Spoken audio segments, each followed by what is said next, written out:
Swayam Prabha. Digital India. Educated India.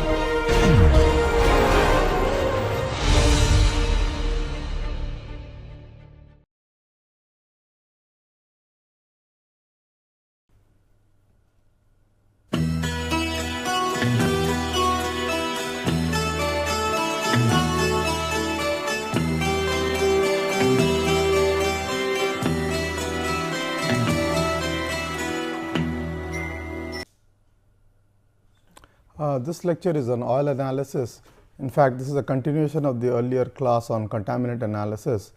As you know, wear and debris analysis almost constitute 20% of the CBMs or condition based maintenance techniques which are adopted throughout the world.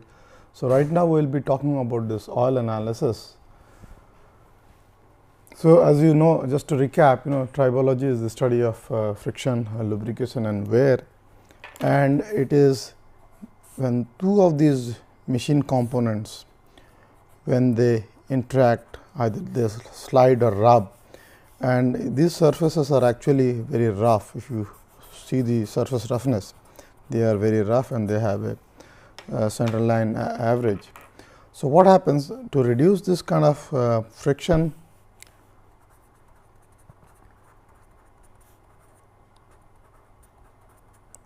We need to give a layer of lubricating oil.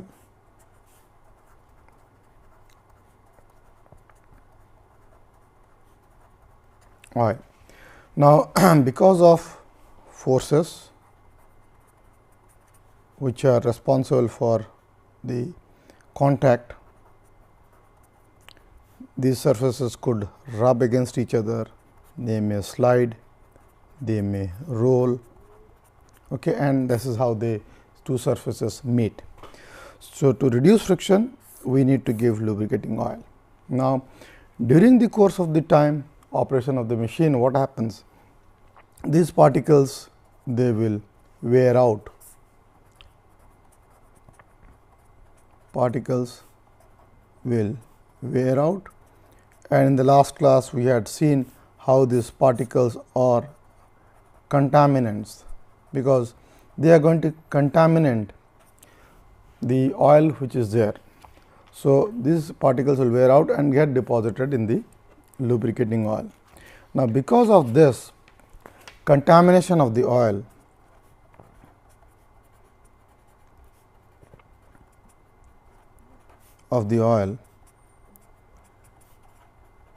this becomes an indicator of the machine's health. Indicator of the machine's health condition. Now, you will see that in every machine, be it an IC engine, be it a pump, blower, etc., we need to have lubricating oil between the components, particularly at the bearing locations, particularly at the wherever the surfaces are contacting each other, they are sliding over the one over the other, we need to give oil. Apart from it, there is another scenario. One is this lubricating oil.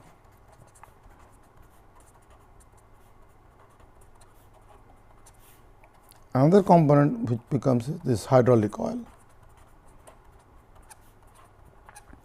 There are many operations, particularly the earth moving equipment,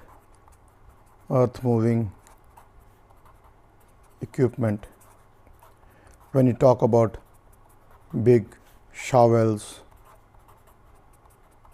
dumpers, excavators, etc.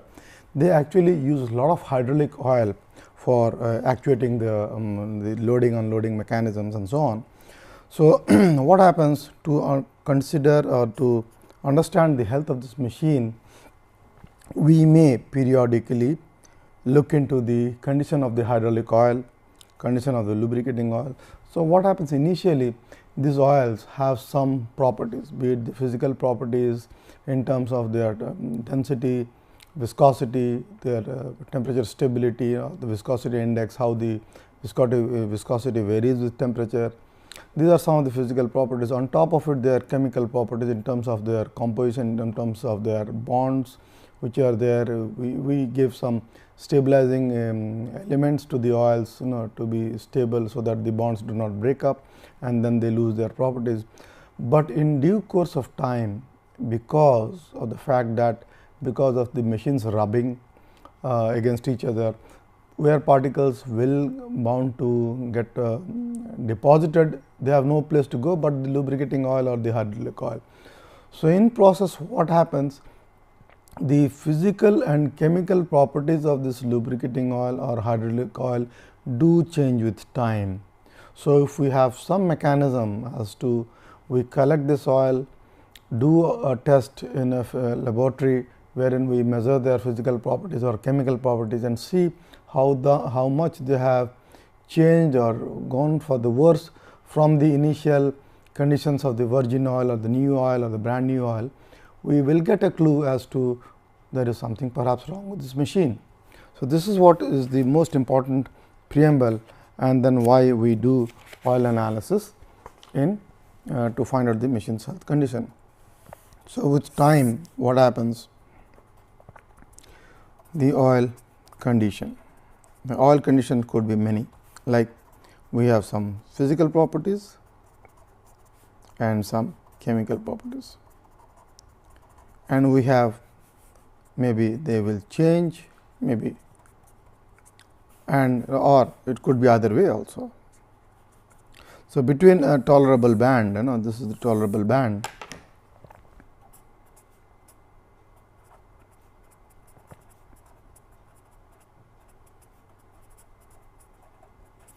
okay, these two are the tolerable bands. So, if the properties deviate beyond this tolerable bands, upper limit and lower limit, we know time to change the oil, time to change the oil, time to change. I will just give you an example as to, for example, when we have periodic maintenance,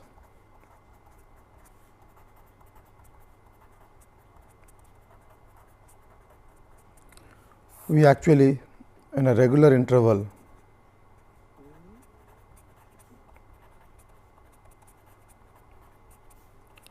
change oil in the machine. Okay. Now, this is good for an individual. For example, a very good example I always give is when you have an automobile, be it a two wheeler or a four wheeler, you go as per the OEM manufacturer. They say every 5,000 kilometer you go for an oil and filter change, or sometimes say for 3 months, whichever is earlier.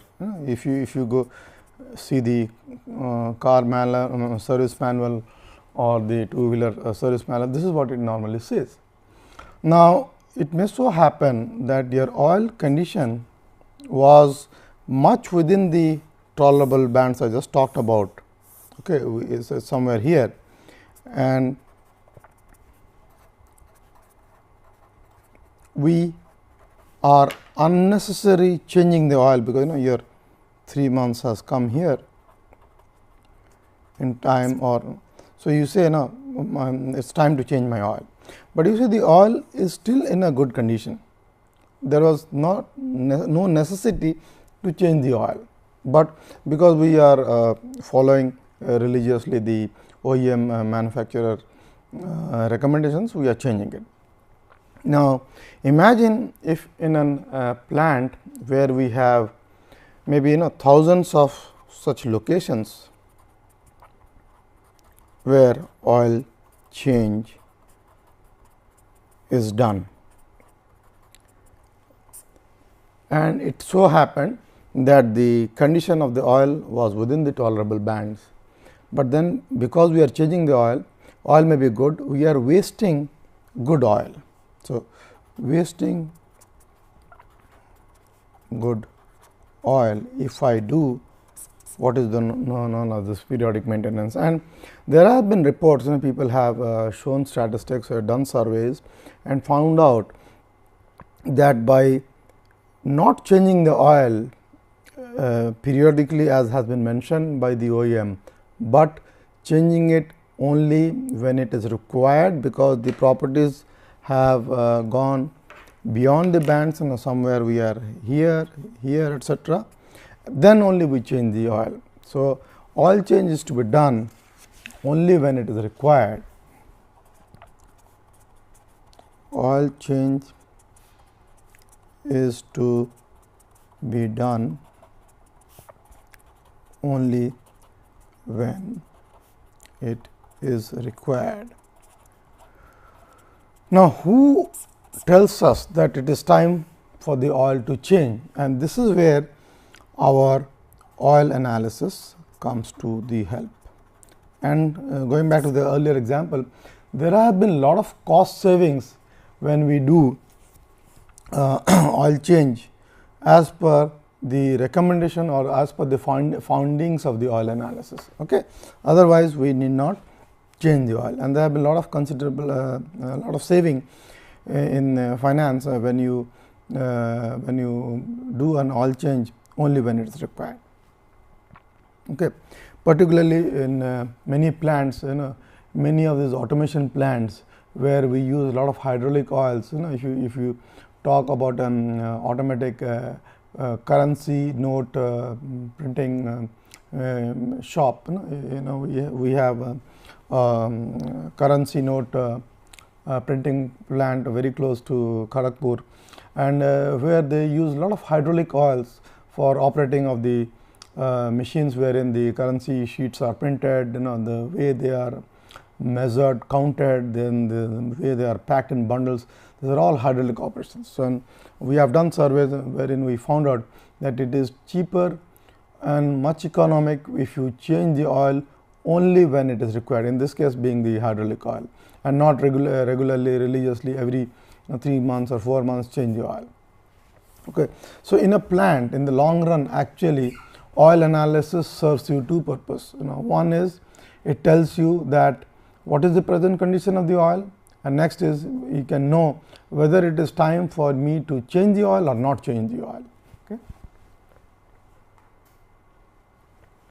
So, just going back to the overall tribological analysis for machine condition monitoring, we have what is known as the contaminant analysis, okay, and which we discussed yesterday, that is a spectroscopy where the particle size are less than 2 microns.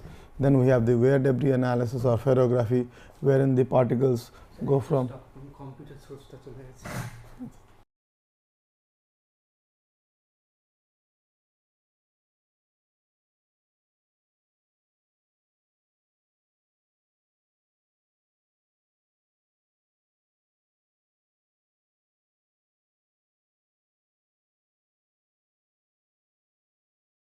as I was telling, this oil analysis is to be done only when oil change is to be done only when it is required. Now, question is, who decides what is required? Actually, when it is required, this is actually done by oil analysis.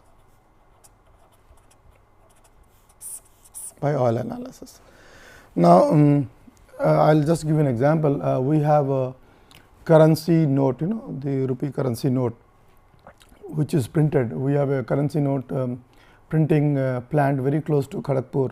Actually, therein after the printing press, the sheets of paper, because counting is very important when you are doing currency note printing.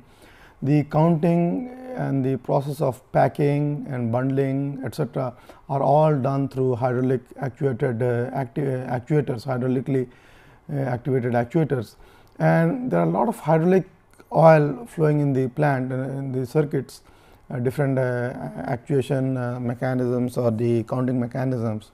And it was reported that earlier, when very religiously they were doing this hydraulic oil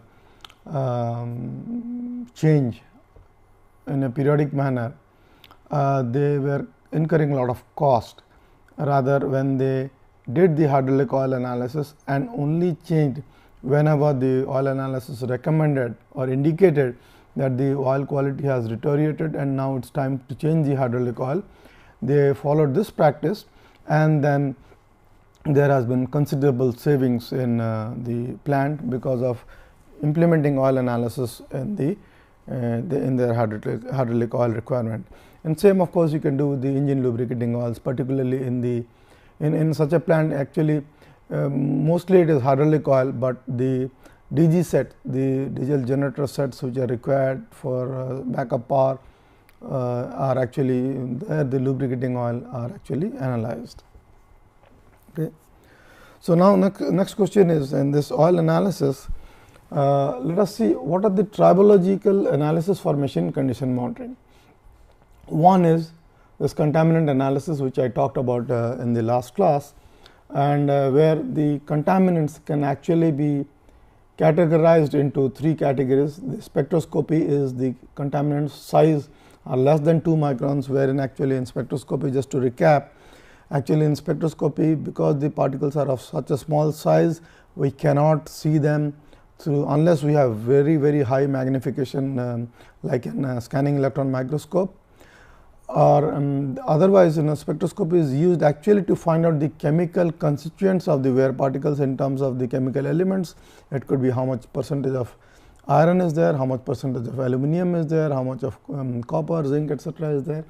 Next comes actually this wear debris analysis, wherein the samples are of the size from maybe 10 microns to as high as maybe 50 microns.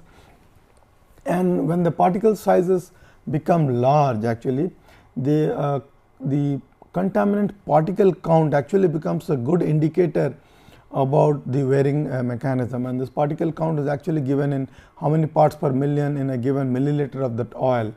Okay. But in this class we are focusing on oil analysis. Right in the beginning I told you, because this oil has got contaminated, it is going, and because it has been subjected to a lot of temperatures, temperature fluctuations could happen because of a lot of oil, because when two members are mating against each other, there will be a lot of heat generation.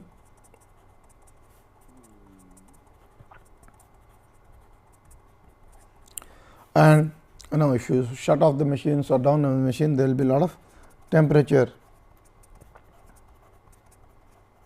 cycling. So, because of load, temperature cycling, okay, etc., the oil are going to lose its property. All properties change. And then of course, the contaminant themselves, properties change. Okay. So, we need to do the oil analysis. I will briefly recap regarding the contaminant analysis, because this contaminant and oil analysis actually go together side by side. And to begin with, just to give you an overview why this oil properties change. In a typical oil, other than the virgin oil, we give lot of additive agents to the oil. For example, so in this table, if you will see, the first column is the oil additive, then the second column is the purpose why this oil additive has been given to the oil, and certain remarks. So, to have an antioxidation to slow down the formation of oil oxidation, which produces lacquers. Actually, if the oils oxide, they will become very gummy type things, okay, and they could unnecessarily increase the friction, etc. Certain anti-wear additives are there, so that the wear is reduced, and actually a thin film is produced. And obviously, into some of these oils we need to give corrosion inhibitors, which basically is an alkali which we mixed, so that it counters the development of acids, okay, and thus high alkalinity is given to the oil. Demulsifier to separate the water from oil. Usually in the plants, the lot of problem comes because these oils get ingested with water, okay, and this water forms a layer, and sometimes you must have seen even in engine oil, once this water is mixed, there is a lot of problem, okay, and it has a lot of detrimental effect onto the properties. Extreme pressure agent improve the surface of metal under pressure. A chemical reaction is caused by this additive. Viscosity index improver, it reduces the change in viscosity with temperature, and actually the long chain polymers which open up with temperature. Basically, viscosity index, as I was telling you, the oil are subjected to a lot of temperature cycling, and viscosity is a function of temperature, okay. But then this viscosity index improvers are given. So, viscosity index is actually the function of how the viscosity changes with temperature. We would not like oil to drastically change the viscosity with temperature, but you must have noticed in just as an example, in engine oil, particularly not in our countries, but in the countries in the northern or the southern hemisphere close to the poles, actually there is a lot of temperature variations. So, viscosity changes with temperature. So, they have a summer time engine oil and a winter time engine oil, okay. Because, and of course, if you go to the SAE grades, SAE grades for the engine oil,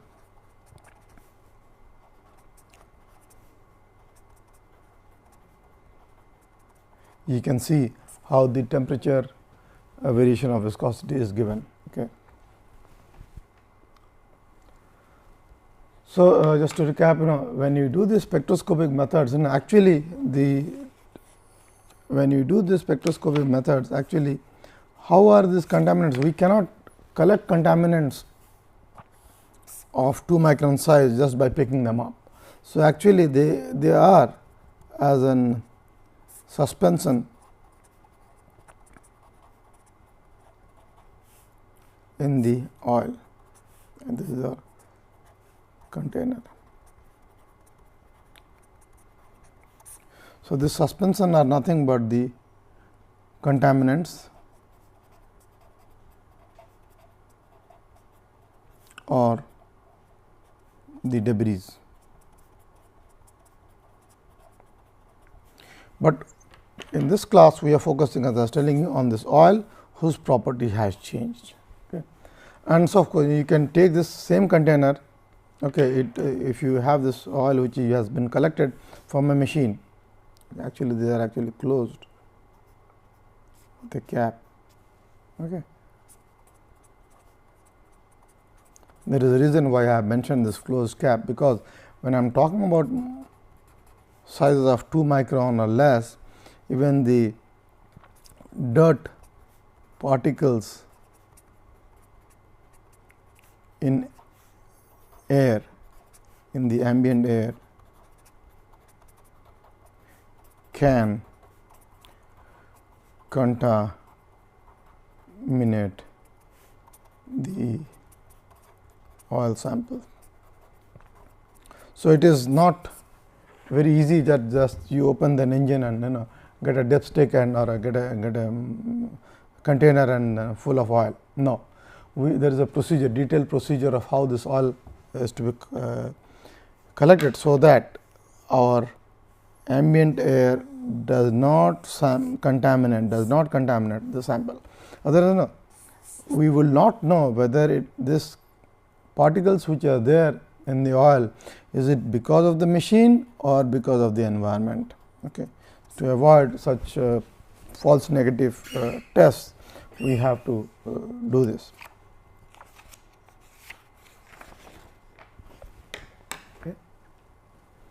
Of course, ferrography are in different formats, direct reading or the analytical ferrography from the ferrogram, etc. And the ferrographic wire particles which are there in the oil, they have different sizes. For example, the normal rubbing ware, the debris look like flat platelets of the size 5 to 10 microns in size. Cutting wares are actually thin to thick curled strips. Spherical particles of smaller ball sizes 15 to 20 microns in size. If there is a severe sliding wear, the particles will be long and flat and larger than 30 microns. If there are bearing wear particles, there will be laminar particles, edge plates and holes. And gear wear particles are usually rough and irregular surface. Just to give you a brief idea regarding how the particles look like.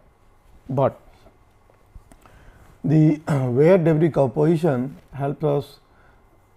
The quality and composition of wear metals allows us to set alarm levels. This maybe comes from experience. Now, your parent material has so much of iron and so much of copper, so much of zinc, etc. You can set your standards. Usually, these standards are given in the international standards about maybe if you have maybe usually it is if it is more than 15 ppm in a particular 10 ml or whatever parts per million are available of iron or silicon or sulfur, etc. You need to be, these are the alarm levels. Of course, this is very relatively speaking, okay, this levels, but then you can set up your standard for for all the blowers in your plant, all the gearboxes in your plant, all the pumps in the plant, okay, all the engines in the plant.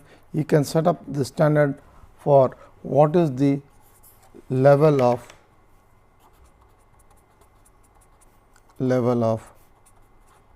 tolerance of contaminants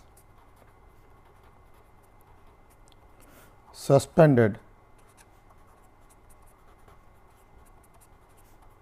in the oil. Okay, you can this yourself you can set it up. Okay. And of course, coming back to this wear debris compositions, another very important aspect is this knowledge of metallurgical composition is helpful in localizing source of wear metal production, because once I am getting this contaminants or wear metal in the suspended oil, I need to know where from this material came. So, the parent metallurgical composition of these elements is very, very important for us.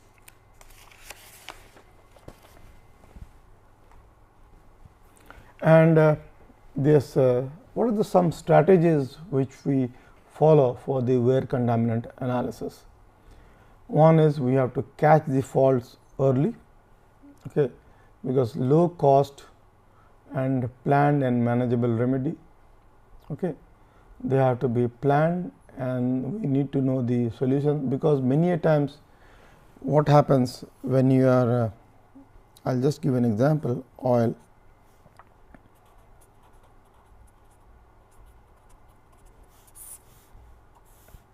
You have collected oil, okay, which has a particular concentration.